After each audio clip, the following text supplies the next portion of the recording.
So welcome, colleagues. So this is the last session of the day. I would present you, introduce you, Ali Saffet, Gönül, but he said that everyone would know me. So now he will soon start with his presentation, and thank you. I thank you. Actually, this was not what I said exactly. So today we will be talking about a different subject, and we're not many here, so for that reason, if you like, you can just stop me instantly and then ask questions. And I can get your questions, and it might be complicated from time to time. And this is sockets. And this is actually something that we couldn't have during the pandemic. So we have the granddaughters and grandchildren here, and some of them who participated earlier are not with us. And I am going to be talking about expected value. And I would be talking about the value in depression and also the prediction error.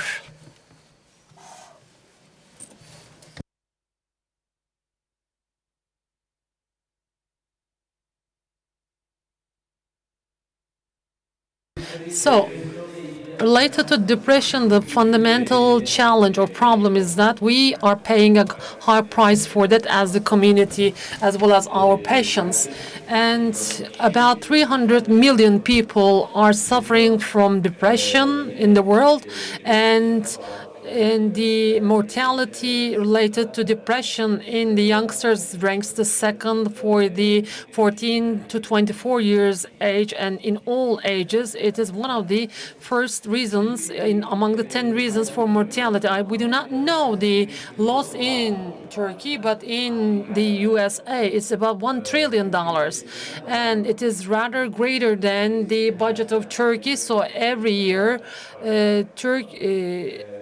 Turkey loses money as much as the States does, and many people with the low and mid income, they are suffering from this disease. This way or the other, we actually have to treat this problem, but unfortunately the things are not in shape with this, because within the years, when we look into the depression prevalence, we see that the adults, the ones who are 50 and above, and once again, the ones who are above the 18 years, there is not much difference. However, there is an increase for the age group of between 18 and 25. In the early adulthood, the depression rate or the prevalence of depression is increasing in this age group.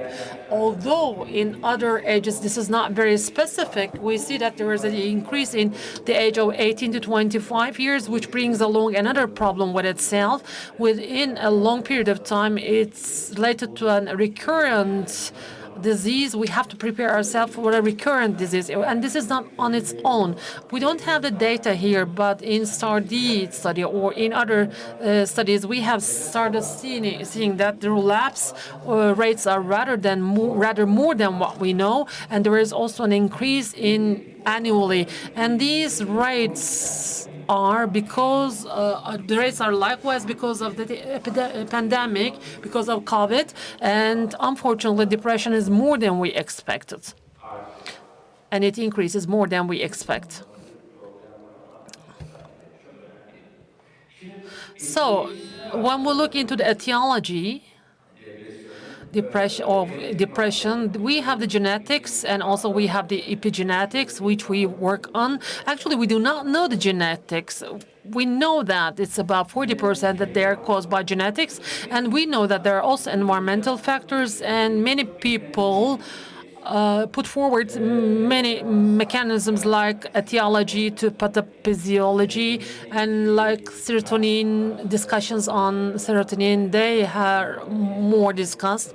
And in the PET study that was published recently, it is low, and GABA and glutamate and neuroactive steroids and with the new drugs, we talk about this, and the decreased plasticity and inflammatory mechanisms are altogether, which put forward this pathophysiology. The one causes what we do not know very much, but in different analysis, all these factors impact or have the role in pathophysiology. And of course, apart from these, there are other factors that are being under discussion. And we have the neural networks. There is dysfunction of the neural network. So what happens is that in many fields, domains, we see problems, negative stimulants, especially we see that there is an increased sensitivity against the negative impulses, and also motor activity decrease and impulsivity, and also awakeness. There are many problems in these domains, and these appear as symptoms to us.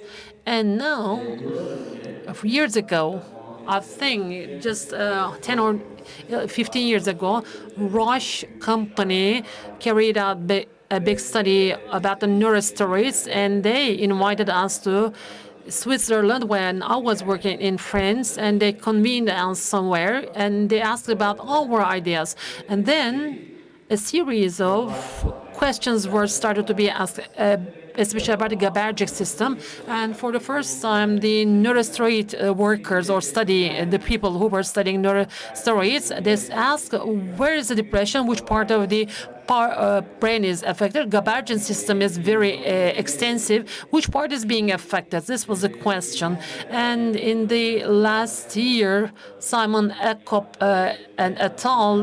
Made a meta-analysis, which is structural and functional, in this cingulate and hippocampus. These are the places that we expect to be doubtful, or in amygdala and basal ganglion, and in inferior temporal gyrus. This is very interesting. Fusiform gyrus. We had a review that was published recently about this. Fusiform is a cortical thickness. It creates a kind of depression risk, and for that reason, related to each other, there might be not. Of course, there is a connectivity analysis. However, they are irrelevant with each other, and there is a pathology. But where is this pathology, or is it an extensive pathology? An enigma, Schmart et al.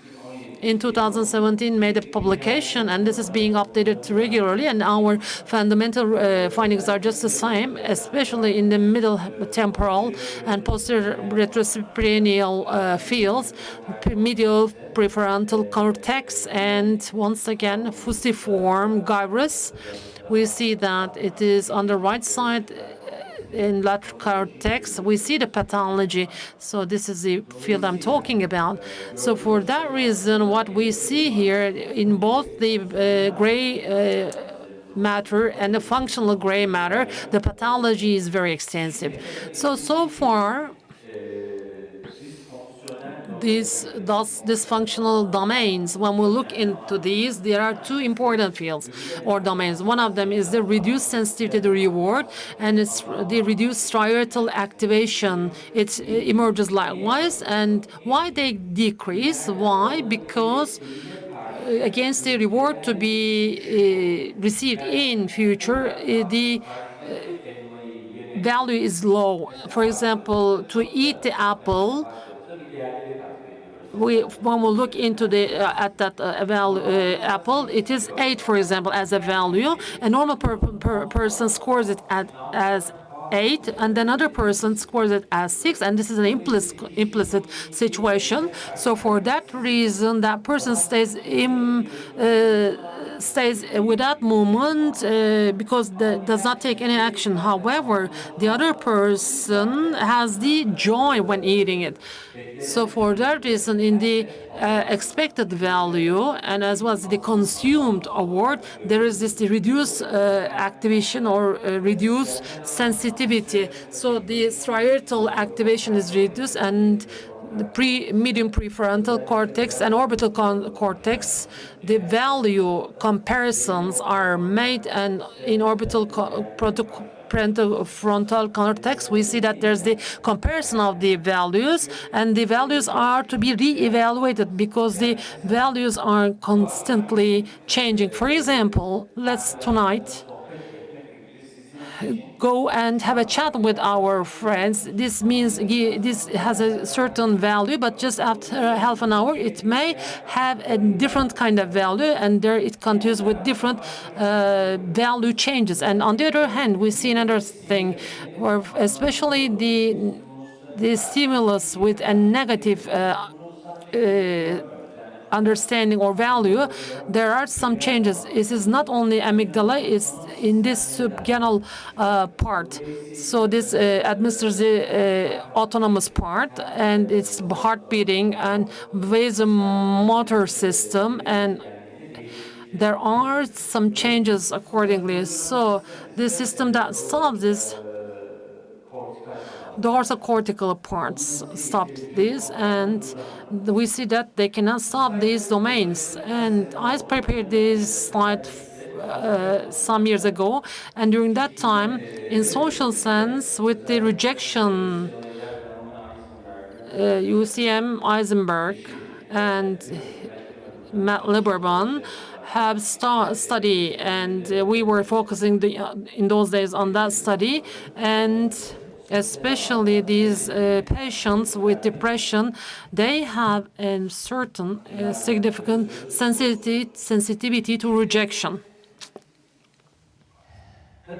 And of course, just to observe this and to examine such a system is rather hard, because we see the results of some of the behaviors, and we see the patients, and we assign them some homework, but the things that are given and the things they do,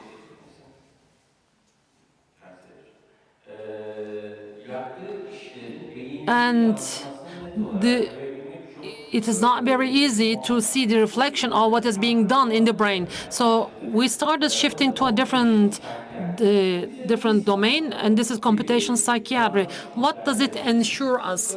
So certain behavioral models are modeled so that parameters within certain domains in the brains, we can see how they are being reflected in the brain, and accordingly, related to the traces of these parameters, we can make the analysis. So computational psychiatry provides this opportunity. So in the mathematical simulations and the technology are utilized, and accordingly we can get the results accordingly. And one of the most important thing is here prediction error. So this is the study by Schultz, which is very well known. Probably you have heard of it. If in any time, if you come across with a kind of award in the basal ganglia, there might be sudden release of the dopamine, and generally an award, if there is we have to define the award first. For example, let's say that the yellow and red.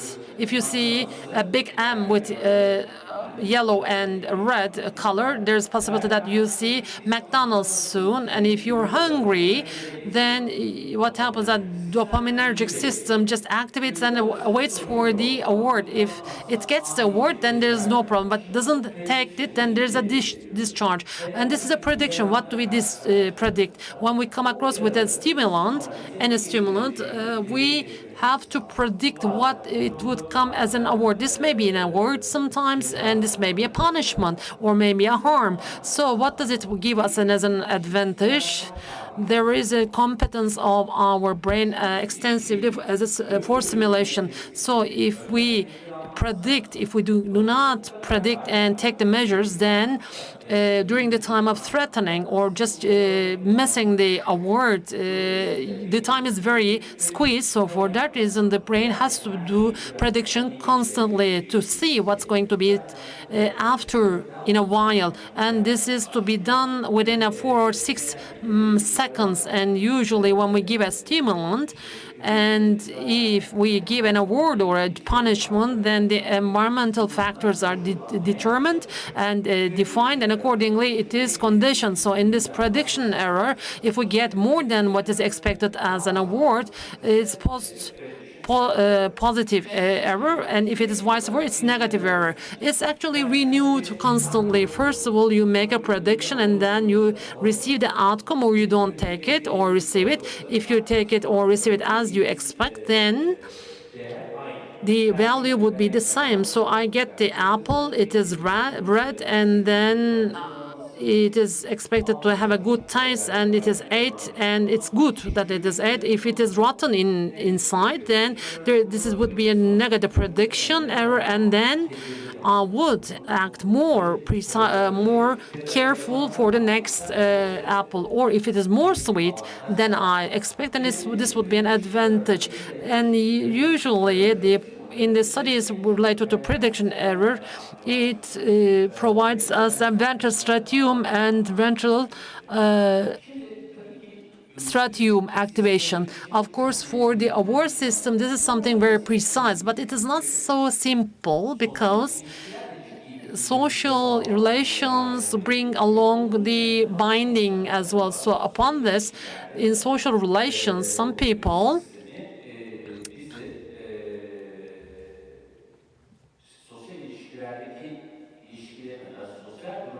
So in social situations, whether this would bring us an advantage in social relations. For example, every time I go to Gülhane Hospital, I would be met with very big hospitality, but I am met in a better hospitality. There would certainly be a kind of limit for that, limitation. Then we invite our colleague to Izmir. So this is a social relation. But let's say that if I was treated in a bad way, then this would be a negative prediction.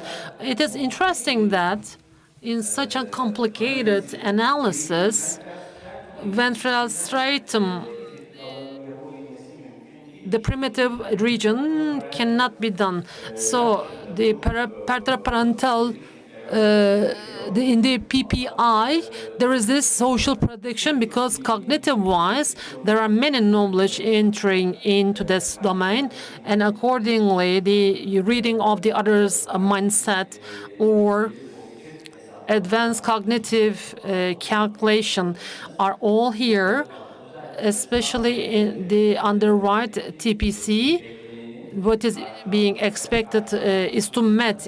Whether it is met or not, this is a prediction error. So computational psychiatry, this is brought by the computational psychiatry. So in order for us to see the effect, we have to regress it with a parameter, and we have to model it. Let's come to the reinforcement learning. If you haven't heard of it, and especially the gamers use this most of the time, and this is it. With a certain condition, a situation, you make a movement or act, and if this brings you a kind of award, you continue. If you do not take it or receive such an award, then you just give up doing this. It is an error and mistake, trial and mistake. So most of the time, just being aware of it, we do it likewise. For example, we go on the lift and we press the button, and then the door does not open, and then we consider what happens, and then we see that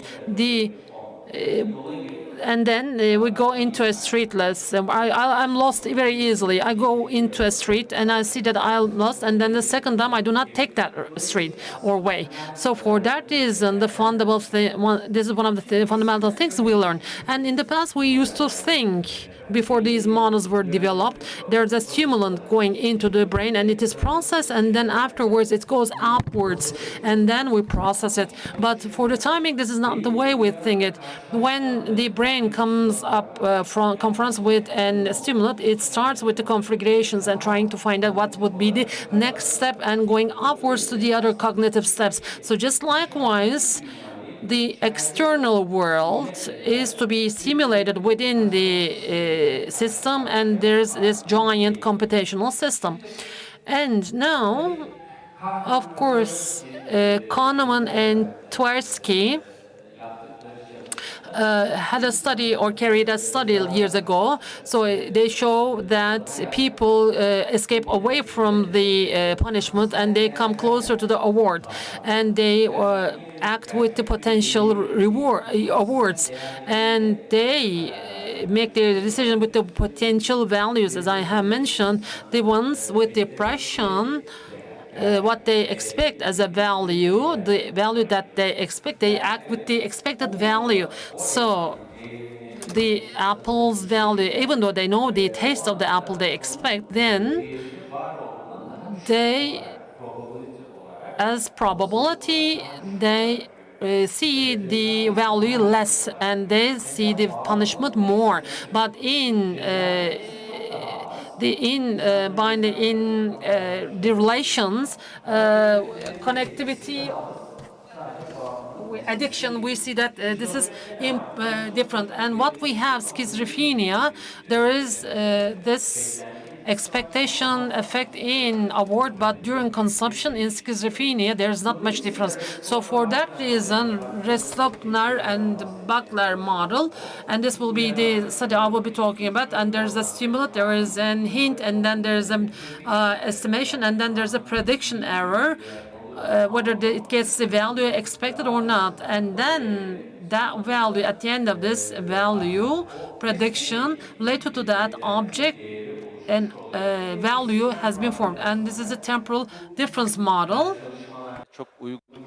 Yeah, for our studies, it's not very suitable because we need to have a long time. So for expected value, in time, the value is decreased. So in psychiatry tests, it's not very possible.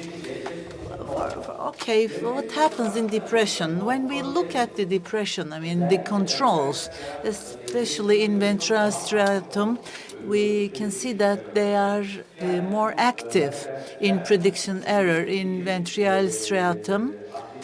There is it shows an activity difference, and in amygdala we see that. But when we look at the expected value in amygdala, we can see that it's in the hippocampus. And amygdala is important because it updates the value there. It's the place.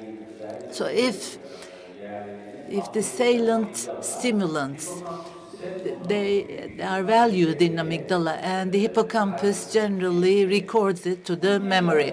So it's a meta-analysis, and these are the studies. It's the summary of the summaries, and positive and negative prediction errors we can see here. Inferior frontal area and the dorsal media, the inhibitor regions, and at the back, retrocranial regions. There is a problem in depression there. So another problem is that if you're trying to do a standard psychology test, in order to check all the variables, you need to prefer the simplest method.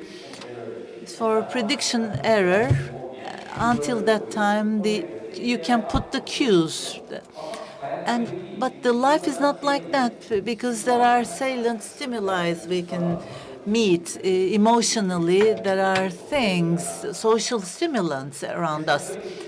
And when we add something like this, I'm not going to show that data here, but everything changes. So these social stimulants simply will significantly affect how we learn things.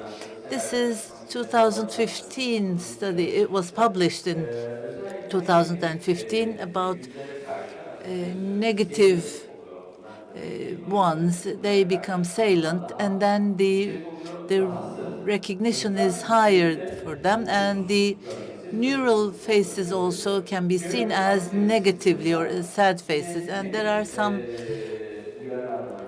some negative stimulants, but for example, negative emotions there are, and the emotions got higher, but in the economic gains, the negative propositions are mostly accepted. For example, Aslı Ceren, let's say, suggested me to give to give the 2 liras to me and 8 liras for herself. But we were supposed to share it like 5-5. So what happens? The depressive patient gets angry with that, but accepts this 2 liras. So it's not a humane behavior, but the computer does that. So the computer thinks that, says that 2 lira is better than the 0 liras. So depressive ones generally make decisions or better decisions, but their emotional effects are more. And socially, if they are rejected, they can show more activation, both in insula, but behaviorally it may not be reflected. So saliency, so there is a bias towards negative, but in social situations, the brain might be activated a larger area, temporal frontal juncture, and inside posterior cygnoid cortex and medial parental cortex and fusiform face area. And this is important for us. But I think it's important in schizophrenia, according to the Enigma data. So the larger regions of brain, if they work together, so they have to work synchronously, and in some way they have to go on within the system. And these links should be in a hierarchy. And so brain's different regions, if they work at the same time, there are some networks formed. And among them, the most famous and the hierarchically, the top one, the highest cognitive process comes from medium frontal area, and then temporal pyramidal juncture and medial temporal cortex. So it's included in that. So many networks we have, somatomotor network, as you know,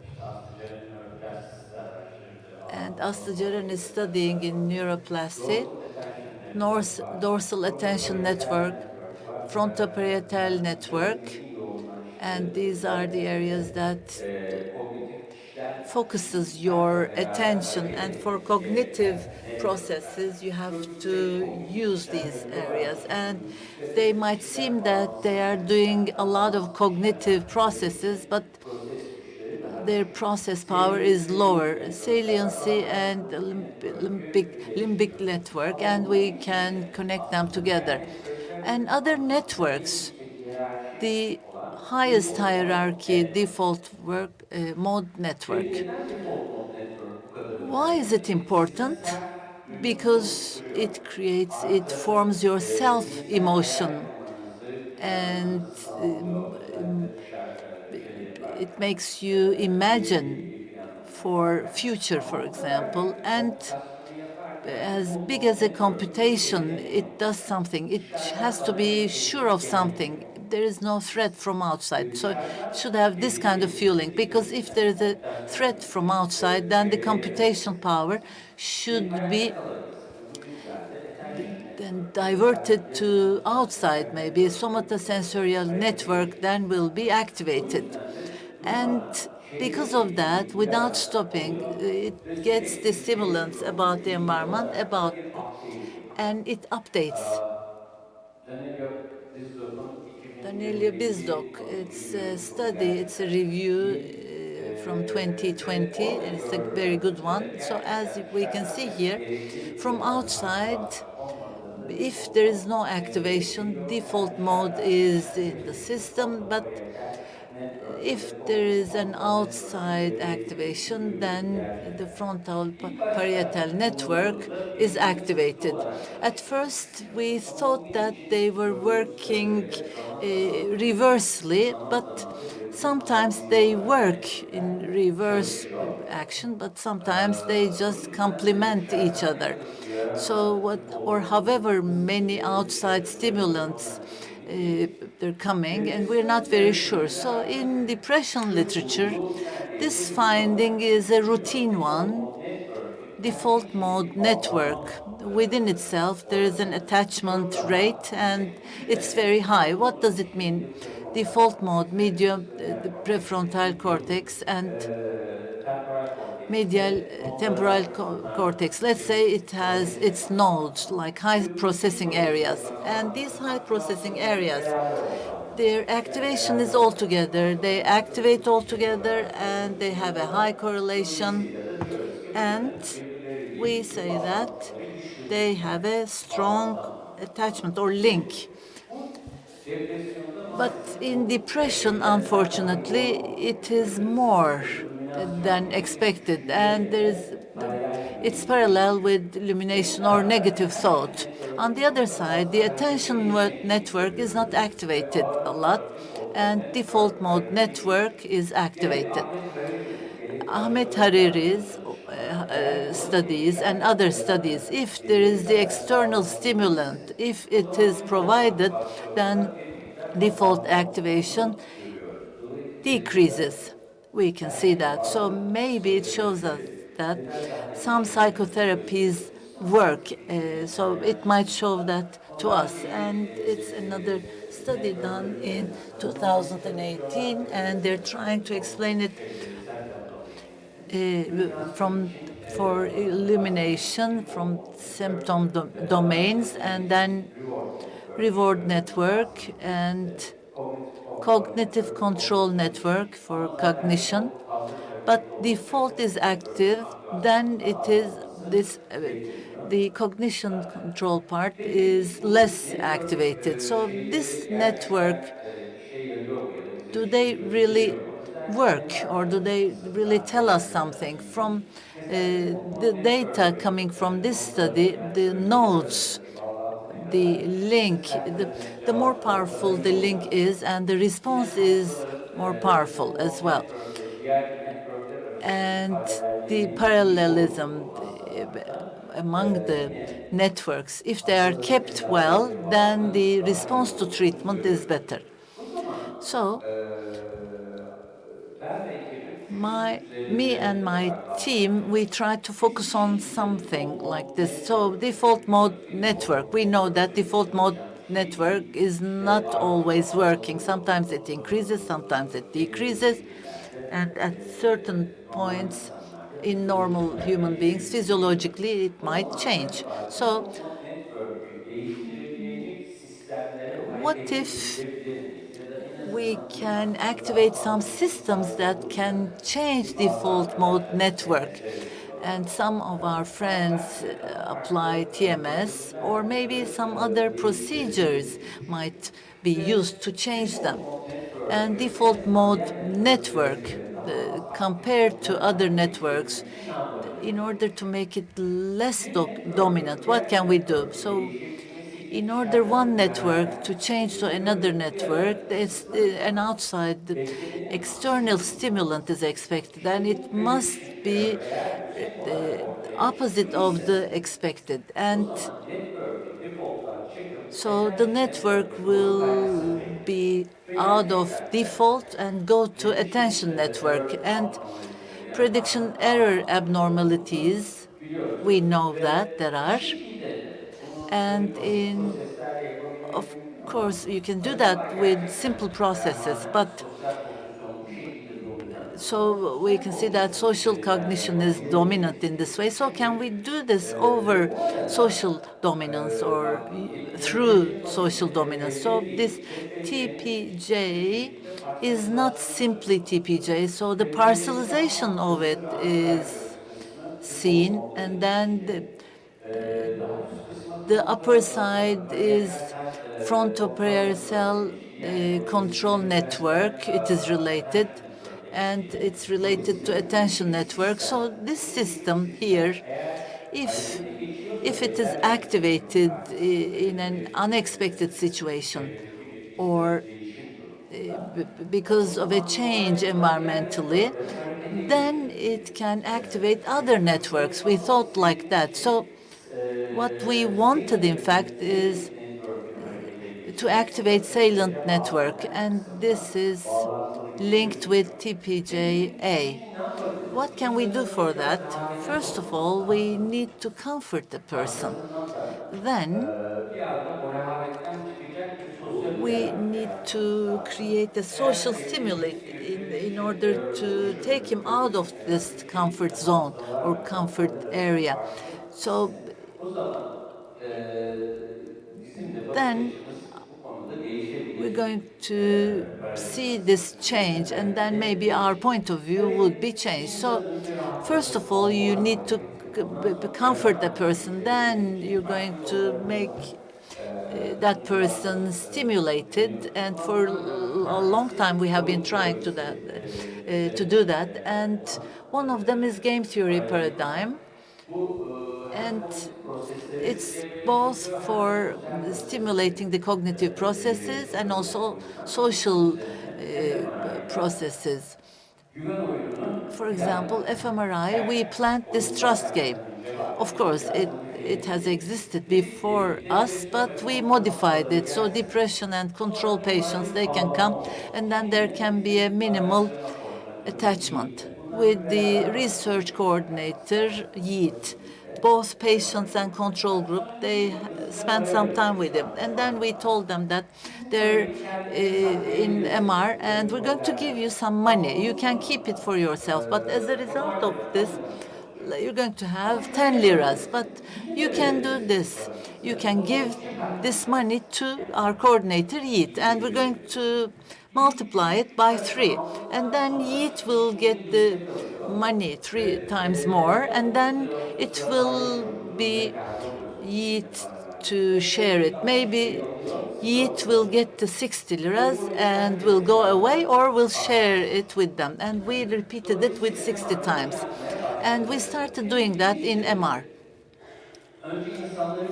First, we tried to gain their trust, in fact, because Yiğit is gone and the simulation started. And in the first phase, Yiğit, our coordinator, shared 80% of the share, and then phase 2, 50% he shared, and then in phase 3, 80% he gave. And then first he was comfortable, then he said, what's going on? And then as a result, as they exit, they become really angry if we do not give them back. So the Nash theorem, so the prediction error is predicted. It's calculated, and it's going to be published in by Microsoft, I think. And then we looked at the learning abilities as well. So like 40 depressive patients and 38 control we took. And what we have seen here is that first, depressed patients and controls, they earned the same amount of money. So the behavior was not different, but the learning curve was different. Depressive patients learn later, in fact, but the prediction error, when we look at the model as the regression, when we look at the prediction error, there was no significant difference between controls and the patients. So the prediction error as model was the same. Yeah, they learn a little bit later, but they compensate later as a result. And even themselves, without realizing, there is a prediction error. So where does it form? Where is it created in depression patients? So in default mode, where default mode is, and then also the signal is created there. In control group, frontoparietal network and attention area. So if there is something negative, if a person says a social situation is changed, in patients, it's formed in default mode, but the others, speedily, they can go or they can activate other networks. But what's interesting is that the performance did not change, and this is the biggest difference can be seen. This is the salient network related area in TPJ, and here it's overlapping frontal parietal network related area, and this is the biggest difference. Salient network, most probably salient network cannot be activated, or there was the depressive ones cannot form that prediction error in order to activate the area, but they produce it maybe in another area, default mode area. So psychophysiological interaction and prediction error, how do they activate amygdala? So we're going on the analysis on them. As a result, as I have mentioned, from outside we cannot see clearly, but in the brain, the functions